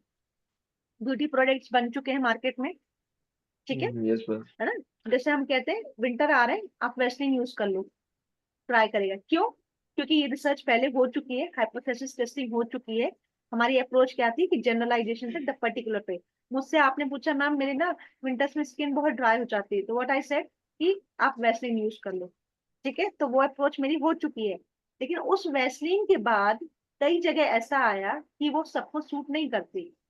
तो मैंने एक क्वेश्चन मार्क लिया कि व्हाई डोंट वी यूज ऐसे प्रोडक्ट्स को यूज करके आप ब्यूटी प्रोडक्ट्स बनाओ जिसकी कंजप्शन, जिसके इन्वेंशन के लिए हमें बहुत ज्यादा इन्वेंट्री या इंफ्रास्ट्रक्चर खत्म खर्चा ना करना पड़े। तो उसके लिए हमने क्या किया, जो एलगी फॉर्मेशन होती है ना, उस पे हमने ब्यूटी प्रोडक्ट्स बनाने की रिसर्च शुरू करी। तो वो हमने कैसे सोचा, वो मैंने पोस्ट पॉजिटिविज्म अप्रोच लेके आई। ठीक है। उसके द्वारा हमने देखा कि ये जो एलगी है, एलगी किसी के भी बॉडी के टेक्सचर के लिए उसको साइड इफेक्ट नहीं देगी। तो मैं क्या करी, मैंने क्या किया, वो पोस्ट पॉजिटिविज्म अप्रोच लेके आई। ठीक है। तो वो मेरा एक क्रिटिकल रियलिटी हो गया। समझ आया नमन? Yes ma'am. अब समझ आ गया कि क्यों करनी है और क्यों नहीं करनी। तो जब मैंने ब्यूटी प्रोडक्ट्स बनाए थे, तो तब मैंने ऑलरेडी एक हाइपोथेसिस क्रिएट किया था। उस हाइपोथेसिस की मैंने टेस्टिंग करी, और उस हाइपोथेसिस की टेस्टिंग करी और मैंने कहा कि नहीं, विंटर्स के लिए वैसलीन इज अ गुड। ठीक है। लेकिन अब मुझे ऐसा प्रोडक्ट लाना है मार्केट में जिस प्रोडक्ट की सामान इन्वेंट्री खरीदने के लिए मेरे को एक तो पैसा ज्यादा ना लगे, और विच will be safe for every type of skin texture. तो वो मेरी क्या हो, वो तो मैंने थ्योरी डेवलप करी ना, वो तो मैंने थ्योरी डेवलप करी। अब मैं उस थ्योरी पे डेवलप करी है, हाइपोथेसिस क्रिएट किया है, तो मैं उसकी टेस्टिंग करूंगी ना आगे जाकर के। ठीक है ना मन, समझ आया? Yes ma'am. Hmm. Shivani, Nivedita, समझ आ गया? Yes ma'am. अब ये एक एक चीज पढ़ने की जरूरत है ये वाली कि ये रीडिंग कर लोगे? कर हो लेंगे मैम। जाएगा मैम। ये रीडिंग कर लेना, कोई इसमें दिक्कत वाली बात नहीं है, ठीक है। ये वही सेम चीज मैंने समझाई एग्जाम्पल्स के साथ, वही सारी चीजें लिखी, ठीक है। क्रक्स मैंने आप लोगों को इसमें लिख दिया था। अगर आपने यहाँ पे पॉजिटिविज्म और पोस्ट पॉजिटिविज्म समझ लिया है ना कि कब इंडक्टिव में हम कब इंडक्टिव मेथड यूज करें, तो क्वांटिटेटिव समझने में आपको आसानी हो जाएगी। क्योंकि जो क्वांटिटेटिव मेथड है उसमें भी हम डिडक्टिव अप्रोच यूज कर रहे हैं, उसमें भी साइंटिफिक अप्रोच यूज करेंगे, एक ट्रेडिशनल मेथड है ये। लेकिन जैसे जैसे नया टॉपिक आता जाता है वो तो एक नया फॉर्म हो गया ना हमारा, वो नया फॉर्म हो गया। हम्म, पहले क्या होता था, सर्दियां आती थी तो ट्रेडिशन क्या होता था, घर के बुने स्वेटर पहनते थे, ठीक है। लेकिन अब नया फॉर्म क्या हो गया है, बिल्कुल विंड चीटर आ गए हैं, दिखने में बड़े पतले होते हैं, बड़ी इजीली फोल्डेबल होते हैं, कहीं पे भी कैरी कर लेते हो, ठंड रुक जाती है। ये क्या है, ये नया फॉर्म, ये तो लाया गया ना। हमारी मम्मियां दादियों ने तो घर के बुने स्वेटर ही पहने। तो नया फॉर्म आया, जो नई चीज आई वो पोस्ट पॉजिटिविज्म हो गई, ठीक है बच्चों। यहाँ तो कोई कंफ्यूजन तो बताओ। नहीं मैम। No ma'am. अब हम थोड़ा सा ये स्टेप्स ऑफ रिसर्च करते हैं, थोड़ा सा करेंगे, ठीक है। स्टेप्स ऑफ रिसर्च क्या मतलब समझते हो इससे आप लोग? मैम एक रिसर्च को कंप्लीट करने के लिए कुछ स्टेप्स रहते हैं, वो उसको हर काम कंप्लीट को कर। करने के लिए आपको एक स्टेप चाहिए, ठीक है। हर काम को आपको नेट क्वालिफाई करना है। स्टेप क्या है, हम्म, पहले सिलेबस देखना है। पर सबसे पहले तो आप ये चेक करोगे कि भाई इसका स्कोप क्या है, ठीक है। फिर उसके बाद आपने सिलेबस देखा, आप कर पाओगे नहीं कर पाओगे, फिर आपने लोगों के रिकॉर्डिंग्स देखे, फिर आपने अलग अलग एकेडमीज के रिव्यूज देखे, फिर तब जाके आप एक चीज करते हो। तो इसके लिए कितने स्टेप्स फॉलो हुए, बहुत स्टेप्स फॉलो हुए आपने। फिर आपने डिसाइड किया कि अगर आप वर्किंग हो and you have to give the 6 month for their studies, तो आपने क्या किया, 6 महीने जॉब छोड़ी। ये भी तो स्टेप ही है ना। तो इसी तरीके से जब आप किसी भी टॉपिक पे रिसर्च करने के लिए जाते हो तो we have to follow some steps, और वो स्टेप सीक्वेंशियल होते हैं कि एक स्टेप दूसरे स्टेप से कनेक्टेड है, दूसरा स्टेप तीसरे स्टेप से कनेक्टेड है। तो रिसर्च प्रोसेस क्या है, the research process is a process of multiple scientific steps in conducting the research work. Each step is interlinked with other steps. The process starts with the research problem at first, then it advance, ये वही है, सीधे हम इस पे जाते हैं, ठीक है। ये जो यहाँ पे है ना वो मैंने लाइन वाइज लिखा है कि पहले क्या दूसरा क्या। अब ये है आपकी स्टेप्स की रिसर्च।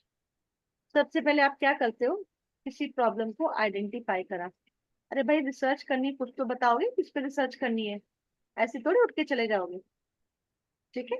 आपने वो किया, उसके बाद जब आपने प्रॉब्लम, ये सिनॉप्सिस बनाने से पहले की बात बता रही है आपको, ठीक है।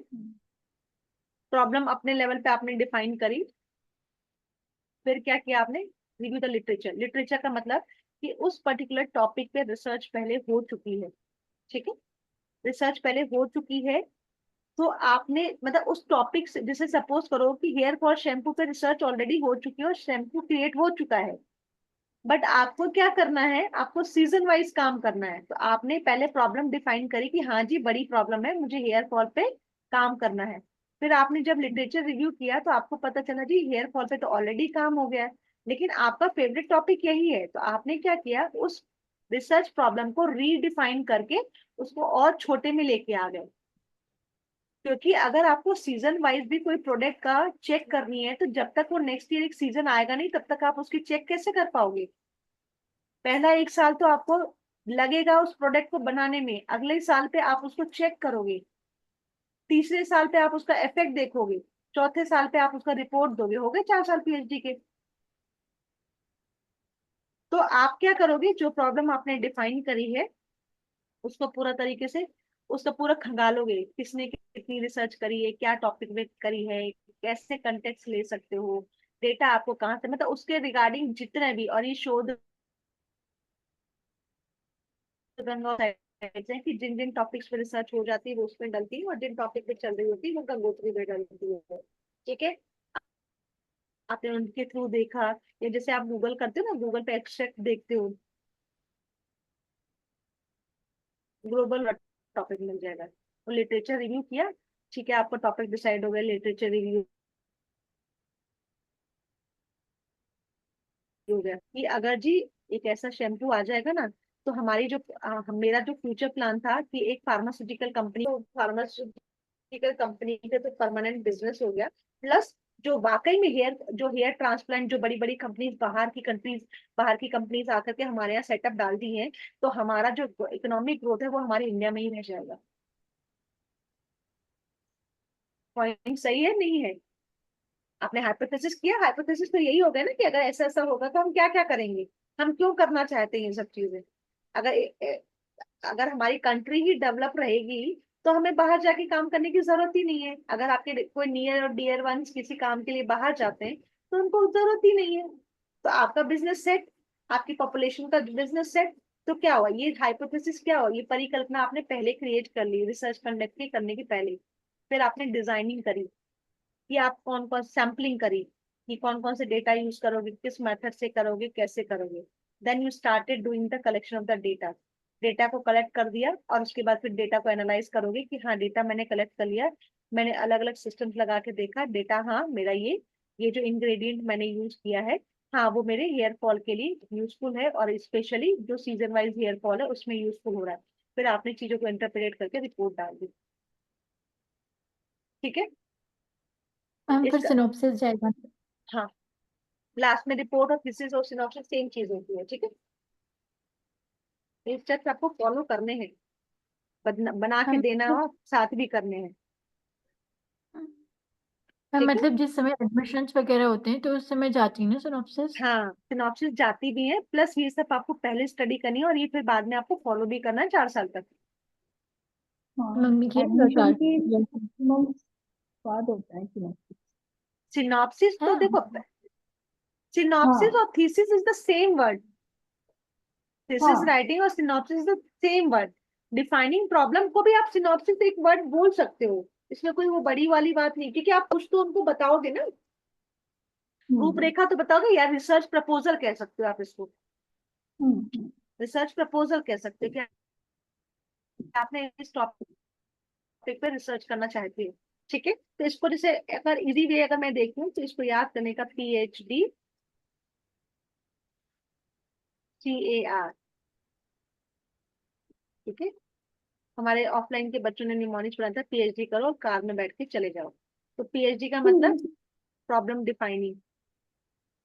ठीक है, और PhD के मैम बीच वन। में एल डाल दो, टी के बीच में एल डाल दो, तो प्रॉब्लम डिफाइन हो गई।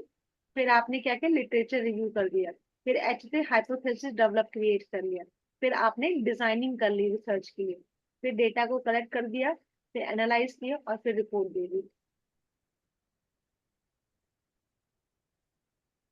ठीक है, मैम ये तो रिसर्च में उसके जो बाद पूरी प्रोसेस चलेगी 4 years की, ये वो है ना। हाँ मतलब आपको पहले देना पड़ेगा ना, प्रपोजल फॉर्म देना पड़ेगा अपना। उस प्रपोजल दोगे आप कि क्या क्या करोगे, तो आप प्रपोजल में सब कुछ मेंशन करके दोगे कि आपको रिसर्च कैसे कंडक्ट करनी है, how you will analyse the data, what method you will use, what ITCD software you will use, how you will collect the data, which type of sampling you will take in a collection of data. Everything you have to do, you have to लेकिन ma'am do. जैसे, हाँ जैसे ma'am हमने करनी है वो चीज़ ठीक है, हाँ, बट मैम हमें इतनी नॉलेज नहीं होती ना कि तो ये इसीलिए चीज़ें तो यूज होंगी। यही सब चीजें तो आपको करनी है प्रपोजल बनाने से पहले। आपको इसीलिए तो 6-8 महीने का टाइम दिया जाता है, प्रपोजल आप जाते ही थोड़ी सबमिट करते हो, टाइम देते हैं आपको। हाँ, वो आपको गाइड बोल देते हैं ये करना है, फिर हाँ तुमको करना होगा। करना होता है। वो कई बार बच्चों आप अपना, कई बार मतलब आप अपना एडमिशन के बाद। एडमिशन के बाद तुम एडमिशन वो के सोच बाद, के और कर कई सकते बार ना हो, आप पहले फील्ड से में भी जाके कर डिसाइडेड होते सकते हो। हो। कई बार जैसे ऐसा क्या? होता है कि आपके माइंड में ऑलरेडी कोई चीज चल रही हो, आप वो प्रपोजल भी रख सकते हो, बट हाँ हम्म। मेक श्योर कि उस प्रपोजल के लिए फुलफिल करने के लिए आपके पास सारी एक्सेसिबिलिटी होनी चाहिए। सपोज करो आपका गाइड बोलता है कि ये हमारे फिजिबल में नहीं है, बट अगर आपको लगता है कि नहीं, you can collect the required material, required thing, you can go head. वो कहेगा ठीक है आप कर लो, आइडिया तो अच्छा है, लेकिन यहाँ पे हम आपकी तरफ से कोई हेल्प नहीं कर पाएंगे क्योंकि वो हमारे एक्सेसिबिलिटी में नहीं है। If you can do you can go, but आपको सारा मेंशन करके देना पड़ेगा। हाँ। चिंता में पड़ गई बेचारी, PhD करूं नहीं करूं ना, जी कर लो, इतना टफ नहीं है शिवानी, मैं नहीं नहीं मैम। चिंता नहीं। फिर तुम्हारा एक बोर्ड आएगा, वो बोर्ड में गाइड रहेंगे, 5-6 वो जो एक्सपर्ट वगैरह रहेंगे, वो ठीक करेंगे तुम्हारा रिसर्च आगे जाएगा या नहीं जाएगा। हाँ, प्रपोजल तुम बना के चलिए। देखोगी, हाँ, तभी तो प्रपोजल बनाने में 6 महीने लग जाते हैं। इसके ऊपर तुमको एक रिसर्च, हाँ, रिसर्च प्रपोजल के ऊपर आपको एक सेमिनार एस्टिमेशन देना देना, होगा। हाँ एस्टिमेशन सेमिनार। देना होगा आपको, पीपीटीज बनानी पड़ेगी, आपको बताना पड़ेगा कि मैं अगर ये कह रही हूँ तो मैं ये इंग्रेडिएंट यूज करूंगी, और ये इंग्रेडिएंट की शॉर्टेज नहीं है, अगर शॉर्टेज हुई तो हम हमारे यहाँ पे इसको ग्रो कर सकते हैं। Everything you have to mention over there. हम ये जो वो गाइड होते हैं ये प्रोफेसर्स होते हैं या कोई और? भाई साइंटिस्ट होते हैं, हाँ प्रोफेसर मतलब सारे अच्छा। प्रोफेसर्स नहीं होते हैं, क्योंकि उनका हाँ ना हाँ। जो प्रोफेसर्स होते हैं ना कॉलेजेस के, वो जनरली आपके गाइड नहीं बनते हैं, वो अलग डिपार्टमेंट होता है जहाँ पे आपके रिसर्च की चीजें चलती हैं। That is not your college, that is some organisations. और वो ऑर्गेनाइजेशंस होती हैं जहाँ पे आपकी ऑलरेडी रिसर्चेस हो रही हैं, लैब्स होती हैं। कॉलेजेस में आपने मतलब कॉलेजेस में आप लोग बड़ी बड़ी मशीनरी कहाँ से लाते हो? डेटा को रीड करने के लिए जेएनयू एक ऐसी जगह है जहाँ पे आपको सारी मशीनरी मिल जाएगी, बाकी सब जगह है भी नहीं, डीयू में भी नहीं है सारी। कुछ डीयू के बच्चे जेएनयू जाते हैं डेटा सैम्पलिंग के लिए, और कभी कभी तो आपको डेटा सैम्पलिंग के लिए अदर स्टेट्स में भी जाना पड़ता है। ठीक है, कोई नहीं, घबरा क्यों रही हो शिवानी? हो जाएगा, हो जाएगा। नहीं मैम, मेरा अपना सेट है। इसका सेट है, किस टॉपिक पे करनी है रिसर्च तुम्हें? नहीं नहीं, मतलब ऐसे टॉपिक अभी वो मतलब बिल्कुल पर्टिकुलर नहीं हुआ है, वो अभी मैम एग्जाम के बाद देखते हैं। जैसे जैसे सपोज करो कि मुझे, मैं योगा की फील्ड के हूँ और मुझे ना ये देखना है कि जो कपाल भाती है और अनुलोम विलोम है, वो एक जो एनसीसी के लोग हैं उनमें कितना इम्पैक्ट डालती है, एक फीमेल्स पे कितना डाल रही है, एक प्रेग्नेंट लेडीज पे कितना डाल रही है, एक यंग जनरेशन पे कितना डाल रही है, उसको कर, और उसके उससे बड़ी बात, एंड जो आपकी बसंत ऋतु होती है, यानी जो ग्रीष्म शुरू होने से पहले की जो ऋतु होती है, क्योंकि जो बेस्ट पीरियड होता है ना योगा स्टार्ट करने का वो आपका बसंत से शरद होता है, यानी ये जो अक्टूबर वाला सीजन चल रहा है वो, क्योंकि इस टाइम पे क्या होता है, वेदर चेंज होता है, तो जितनी अंदर की जो कफ कोल्ड होता है ना वो बाहर निकल आता है, that is the best season. और एक होता है आपका बसंत, जब सर्दी से खत्म होती है समर्स में आती है, तब भी आपका सारा कफ कोल्ड निकल जाता है। तो अब मेरे को क्या करना होगा कि मेरे को, मैंने 5 कैटेगरीज बनाई, इन 5 कैटेगरीज को क्या मैं रोज कर पाऊंगी? आपको लगता है किसी भी चीज का इम्पैक्ट एक दिन आता है? मुझे 6 6 महीने उन पे स्टडीज करनी पड़ेगी, फिर स्टडीज करने के बाद मुझे 6 6 महीने टाइमिंग चेंज करना पड़ेगा, which will be the suitable time, early morning, evening morning, and which will be the suitable season, शरद ऋतु या बसंत ऋतु। इसको करने में तुम्हें 4 साल आराम से लगेंगे, आराम से। Then you can conclude, yes Bhramari pranayama या कपाल भाती प्राणायाम या Anulom Vilom is beneficial for all factors. क्यों कोरोना के टाइम पे कहा था भाई कुछ करो ना करो, कपाल भाती करो, अनुलोम विलोम करो, कपाल भाती करो, अनुलोम विलोम करो, क्यों? इसका भी अपना एक रीजन है, क्यों काढ़ा बना बना के पिलाया गया था। इट हैज बीन प्रूवन कि अगर आपके वायरस आपके किसी भी तरीके से आपके बॉडी में चले गए हैं, तो before it enters into your lungs it will reduce your lungs capacity. आप उसको गर्म चीजों का इंटेक दे दो, वहीं मर जाएंगे। ठीक है, कुछ वायरस क्यों नहीं जल्दी इंपैक्ट डालते, क्योंकि उनकी जो लाइफ एक्सपेक्टेंसी होती है वो बहुत जल्दी खत्म होने वाली होती है, विद इन सेकेंड्स होती है। लेकिन जो कोरोना की थी वो थोड़ी लंबी थी, इसलिए वो बड़ी इजिली चला जा रहा था, और सबसे पहले वो ज्यादा हिट करता था लंग्स पे। ठीक है, ऐसे ही नहीं रिसर्च हुई है ऐसे वो। तो सोचो आप एक छोटे से टॉपिक पे एक अनुलोम विलोम, लोग कहते हैं अनुलोम विलोम क्या है, एक अनुलोम विलोम आपके 4 साल का टॉपिक का रिसर्च है। अभी मेरे एक सर कर रहे हाँ। हैं बिल्कुल एक उस पे एक प्राणायाम पे कर रहे हैं, तो उन्होंने एक फिजिकल जो है ना, ये कौन बोलते हैं,